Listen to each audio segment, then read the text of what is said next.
Assalamualaikum warahmatullahi wabarakatuh. Saya Aina Safa binti Rosman dan pada video kali ini saya akan membentangkan bagi subjek PSBK 3083 Pedagogi Pendidikan Seni Visual Sekolah Rendah tugasan kedua.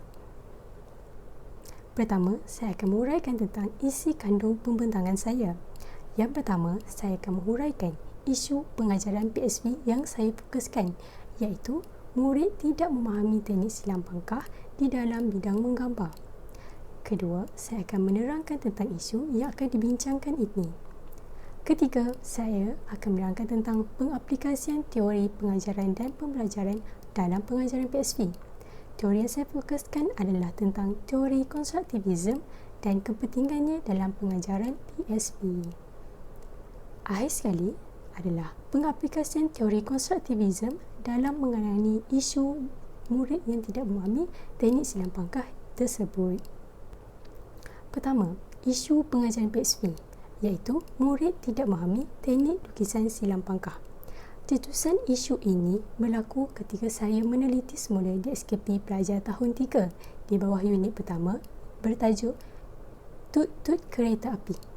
Dalam unit ini, pelajar perlu mengaplikasikan teknik lukisan silang pangkah untuk menghasilkan sebuah kereta api. Maka, isu ini saya gunakan supaya dapat memerhati daripada aspek murid yang suka memahami dan suka menghasilkan teknik silang pangkah yang baik. Pertama sekali, saya akan memberitahu dahulu apa itu teknik lukisan silang pangkah ataupun cross-hatching. Teknik lukisan silang pangkah adalah teknik yang menggunakan garisan selari yang bersilang untuk memberi bayangan ilustrasi sebuah imej. Seterusnya, penggunaan teknik silang pangkah ini adalah untuk menambahkan elemen, dimensi ruang dan bayang-bayang serta cahaya pada hasil karya. Secara kesimpulannya, kebanyakan penggunaan teknik ini adalah untuk memberi imej hidup atau menghidupkan imej tersebut menjadi seakan objek 3 dimensi. Seterusnya, saya akan terangkan tentang isu ini dengan lebih mendalam. Yang saya dapati, murid yang tidak memahami teknik lukisan silang pangkah ini bermula daripada murid kurang jelas terhadap konsep visual ruang. Mereka sukar memahami elemen visual, elemen ruang, elemen unsur seni yang terdapat dalam penghasilan sebuah teknik silang pangkah. Dan murid ini juga tidak dapat menapasi perbezaan nilai teknik silang pangkah yang baik. Kerana teknik silang pangkah mempunyai pelbagai nilai atau skala yang tertentu yang penting untuk murid fahami dan aplikasikan dalam karya.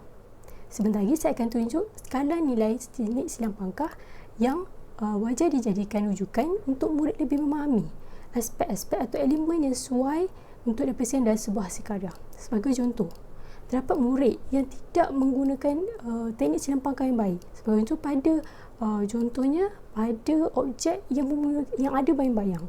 Pada bayang-bayang tersebut, semestinya murid menggunakan teknik silang pangkah yang gelap, yang bertindan untuk menampakkan kawasan tersebut gelap. Namun, sebaliknya mereka hanya menggunakan satu tona ataupun satu style teknik silang pangkah yang sama, yang tidak ada dimensi imej tersebut. Seterusnya, murid akan tidak berkeyakinan untuk menghasilkan teknik silang pangkah yang betul kerana mereka tidak dapat menapasi, mereka tidak berkeyakinan dan mereka tidak faham. Kesannya, murid akan menghadapi kesukaran untuk menghasilkan karya yang baik. Ini adalah contoh skala nilai silang pangkah. Kita hanya fokuskan kepada nilai silang pangkah iaitu pada cross-hatching saja. Jika dapat dilihat, terdapat beberapa skala nilai silang pangkah yang berbeza. Kita dapat yang pertama iaitu light. Garisan selarinya berbeza daripada yang darkest kerana elemen ruang antara setiap garisan tersebut. Ruangnya lebih besar berbanding low dark, dark dan darkest. Jarak setiap garisan tersebut adalah lebih rapat. Bayangkan jika murid dapat memahami skala ini, mereka akan lebih faham cara membaca sebuah imej tersebut, membaca apa bayang-bayang cahaya yang ada dalam imej dan mengolahnya dalam sebuah teknik lukisan silang pangkah. Skala ini juga boleh jadikan rujukan untuk murid untuk memahami perbezaan nilai-nilai ini. Sebagai contoh, daripada cerah. Lepas tu untuk menghasilkan medium dan kemudiannya darkest. Di sini amat penting untuk murid fahami kepentingan keedaran cahaya, kepentingan bayang-bayang dan memahami skala yang sesuai untuk diaplikasikan pada setiap elemen tersebut. Seterusnya, kita pergi kepada pengaplikasian teori pengajaran dan pembelajaran dalam pengajaran PSV. Saya akan menerangkan tentang teori konstruktivisme dan kepentingannya terhadap pengajaran PSV. Yang pertama, saya akan menerangkan secara umum teori konstruktivisme ini dan kepentingan terhadap pengajaran PSV. Pertama, konstruktivisme melibatkan pelajar dalam pengalaman yang bermakna di mana pelajar menginterpretasi sendiri maklumat tanpa mengikut apa yang diberitakan oleh orang lain. Sebagai contoh, saya mengajar sebuah topik tentang bidang menggambar. Saya hanya mengajar, namun murid perlulah bertindak dengan memahami menangkap pengajaran saya tersebut dan menginterpretasi sendiri maklumat tersebut tanpa mengikut apa yang diberitakan oleh orang lain.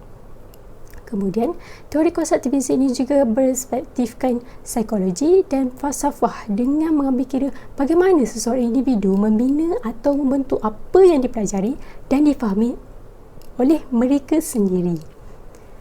Teori konstruktivisme ini sesuai diaplikasikan terhadap pendidikan seni visual kerana ianya melibatkan pengajaran secara peringkat demi peringkat serta kaedah dan strategi PDP yang diaplikasikan dan sesuai.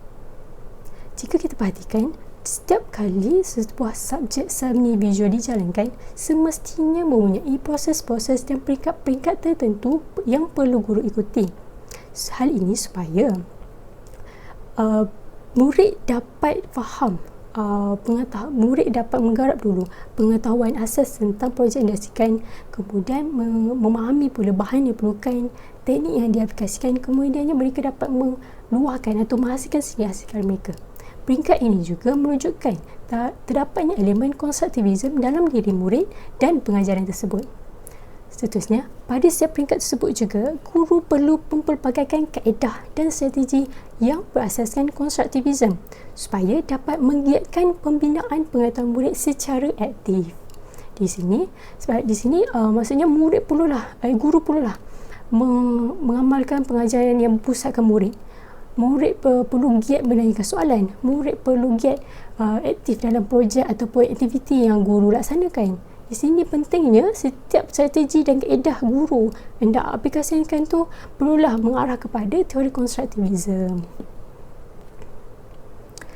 Ini adalah salah satu kata mutiara mengenai konstruktivisme oleh Brooks dan Brooks pada tahun 1993. Beliau menyatakan, constructivism is not an instructional strategy to be deployed under appropriate conditions. Rather, constructivism is an underlying philosophy or way of seeing the world. Seterusnya, saya akan menerangkan tentang pengaplikasian teori konstruktivisme dalam mengenai isu murid yang tidak memahami teknik lukisan silang pangkah.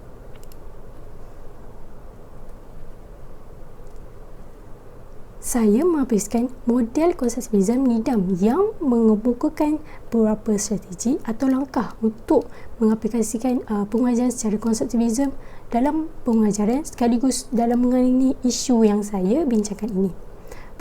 Langkah pertama atau strategi pertama adalah melalui orientasi. Yang kedua, pencetusan idea. Yang ketiga, penstrukturan semula idea. Yang keempat, aplikasi idea. Dan akhir sekali, refleksi. Pertama sekali, orientasi. Orientasi ini adalah penyediaan suasana pembelajaran yang dilakukan oleh guru, di mana guru perlulah mewujudkan suasana pembelajaran yang menarik, yang kondusif, yang selesa untuk murid dapat belajar, untuk murid dapat lebih attract terhadap apa yang akan dipelajari tersebut. Kemudian, guru perlu bijak menggunakan penyediaan set induksi yang sesuai. Set induksi ini berfungsi untuk menarik perhatian murid terhadap topik yang akan dipelajari. Dalam hal ini adalah topik teknik lukisan silang pangkah. Set induksi tersebut boleh merangkumi seperti tayangan video, proses penghasilan teknik silang pangkah, seterusnya paparan-paparan hasil karya oleh artis-artis yang terkenal yang berasaskan teknik silang pangkah. Kemudian guru juga boleh mengadakan soal jawab dan sebagainya kepada murid dengan menyanyikan seperti, pernahkah murid melihat karya sebegini, pernahkah murid menghasilkan karya sebegini, dan sebagainya.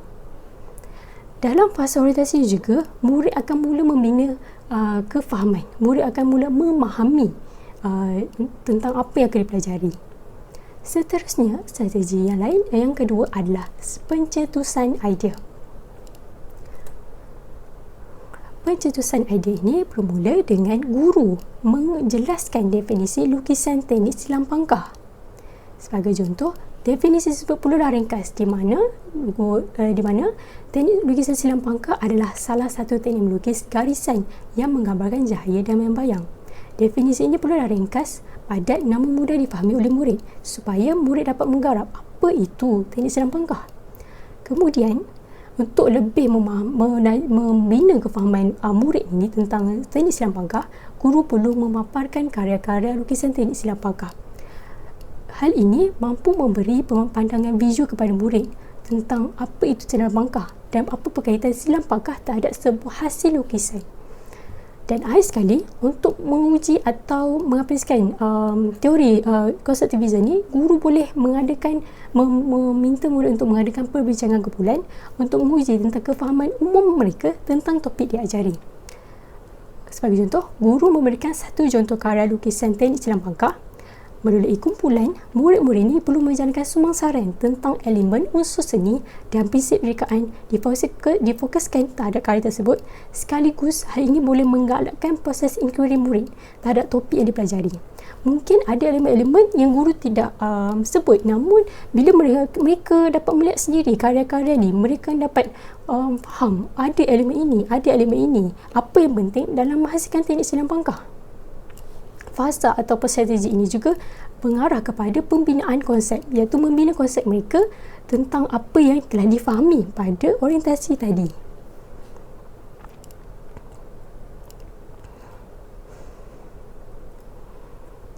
Strategi ketiga pula adalah penstrukturan semula idea.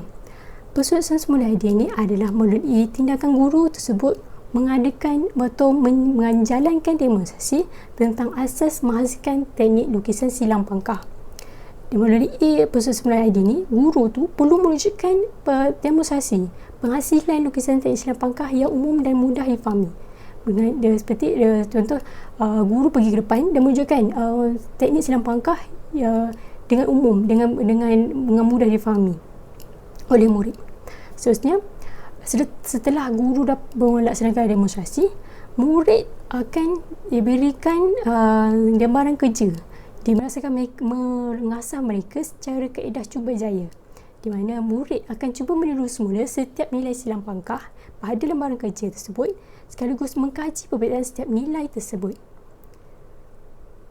Hal ini bila mereka cuba meniru semula ni, mereka akan wujudkan satu semangat cuba jaya di mana mungkin tak jadi cara ni, mereka akan cuba lain, cuba lagi dan cuba lagi. Sebagai contoh, ini adalah contoh lembaran kertas lembaran kerja teknik lukisan silang pangkah, di mana pada aktiviti pertama, kotak-kotak tersebut perlu ditiru semula. Ini adalah pendekatan terhadap skala nilai teknik silang pangkah, di mana bermula daripada gelap sehingga kepada cerah. Di sini murid akan mula faham macam mana nak hasilkan teknik silang pangkah yang mengarah kepada bayang-bayang, kemudian mengarah kepada cahaya. Ini adalah daripada aspek formal, di mana murid hanya perlu melukis dalam kotak-kotak itu saja. Kemudian pada aktiviti kedua, murid mula menghasilkan teknik silang pangkah secara peniruan semula terhadap sebuah objek geometri, iaitu bulatan. Di sini akan menguji kemahiran murid untuk mengenal pasti arah cahaya, arah bayang-bayang dan teknik atau nilai sesuai untuk diaplikasikan pada setiap perkara tersebut. Dan akhir sekali, murid akan cuba mengaplikasikan atau meniru semula teknik silang pangkah melalui imej organik, di mana dapat dari sini adalah sebuah patung ataupun dinosaur. Murid akan cuba meniru semula dan memahami teknik silang pangkah yang sesuai diaplikasikan pada bahagian-bahagian tertentu imej tersebut. Sebagai contoh, pada ekor, murid pada ekor tersebut perlu menghasilkan bayang-bayang. untuk menampakkan patung ataupun dinosaur tersebut berada pada sebuah kawasan yang rata. Seterusnya, pada bahagian kaki, pada bahagian perut. Di sini, murid akan mula mengasah kefahaman mereka tentang flow ataupun satu cara ataupun satu mindset. Bila ada objek organik, bila ada bahagian tertentu, murid ni perlu memastikan bayang-bayang dengan memastikan teknik silang pangkah iaitu garisan selari yang lebih rapat. Di sini, aktiviti lembaran kerja ini juga bertindak sebagai pengenalan ataupun warm up untuk murid bereksperimentasi terhadap teknik lukisan silang pangkah ini. Dalam fasa ini juga, murid digalakkan bertanya dan memperoleh bimbingan daripada guru maupun murid untuk mengukuhkan konsep atau kemahiran yang tepat. Fasa persusunan semula idea ini juga dapat mengukuhkan konsep mereka terhadap apa yang telah difahami pada strategi sebelumnya. Strategi seterusnya adalah aplikasi idea. Aplikasi idea ini merangkumi pengaplikasian pengetahuan terhadap situasi baru. Daripada murid dapat memahami teknik silang pangkah, murid dapat membuat aktiviti secara cuba jaya terhadap teknik silang pangkah. Kemudian setelah itu, untuk menguji kefahaman mereka ni, mereka akan diletakkan dalam satu situasi supaya dapat murid dapat lebih menambah kemahiran, menambah keyakinan terhadap mengarah pada sebuah hasil karya yang sebenar. Setelah murid dapat memahami konsep diberi tentang silang pangkah dan konsepnya, guru akan kenalkan aktiviti yang lebih berstruktur, di mana guru akan meletakkan satu imej sebagai subject matter untuk murid gunakan dalam lukisan.